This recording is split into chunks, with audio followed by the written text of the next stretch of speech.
UI movie ಚೆನ್ನಾಗೈತೋ ಚೆನ್ನಾಗಿಲ್ವೋ ಅಂತ ಕೇಳಂಗೆ ಇಲ್ಲ, ಅರ್ಥ ಆಯ್ತೋ ಅರ್ಥ ಆಗಿಲ್ವೋ ಅಂತ ಕೇಳಬೇಕು ಅಂತ ತುಂಬಾ ಜನ ರಿವ್ಯೂಸ್ ಕೊಡ್ತಿದ್ದಾರೆ. UI ನೋಡೋಣ ಅಂತ ಬಂದ್ರೆ ಇಲ್ಲಿ ನೋಡ್ರಿ, ಇದ್ಯಾವುದೋ ಬೇರೆ ಭಾಷೆ ಫಿಲಮ್ ಹಾಕ್ಬಿಟ್ಟವ್ರಲ್ಲ ಗುರು, ಯಾವುದೋ ವಿಡು ತಲಾಯ್ ಪಾರ್ಟ್ 2 ಅಂತೆ.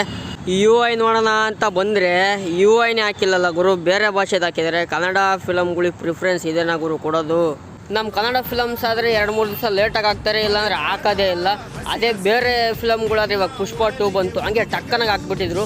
ಸೊ ಡಿಸೆಂಬರ್ 5ನೇ ತಾರೀಕಿಗೆ ಅದೇ UI ರಿಲೀಸ್ ಆಗಿದೆ ಡಿಸೆಂಬರ್ 20ಕ್ಕೆ. ಹಾಕೇ ಇಲ್ಲ ಗುರು. ನೋಡ್ರಿ, ಇದು ಯಾವುದೋ ವಿಡುತ್ತಲ ಅಂತ ಈ ಫಿಲಮ್ ಹಾಕ್ಬಿಟ್ಟವ್ರೆ ಹೊಸದುರ್ಗ ಥಿಯೇಟ್ರಲ್ಲಿ. UI ನಂತೂ ಹಾಕಿಲ್ಲ. ನೆಕ್ಸ್ಟ್ ಮ್ಯಾಕ್ಸ್ ಬರಲಿದೆ. ಸೊ ಮ್ಯಾಕ್ಸ್ನು ಏನು ಹಾಕ್ತಾರೋ ಅದ್ರ ಬದಲು ಅದರ ತೆಲುಗು ತಮಿಳು ಬೇರೆ ಭಾಷೆ ಫಿಲಮ್ಗಳ್ನ ಹಾಕ್ತಾರೋ, ಡಬ್ ಕನ್ನಡ ಫಿಲಮ್ಗಳ್ನ ಗೊತ್ತಿಲ್ಲ.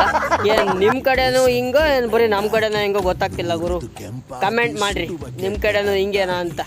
ನೀವು UI ಮೂವಿ ನೋಡಿದ್ರೆ ಕಮೆಂಟ್ ಮಾಡ್ರಿ ಯಾವ ಥರ ಇದೆ ಮೂವಿ ಅಂತ. ಅರ್ಥ ಆಯ್ತಾ?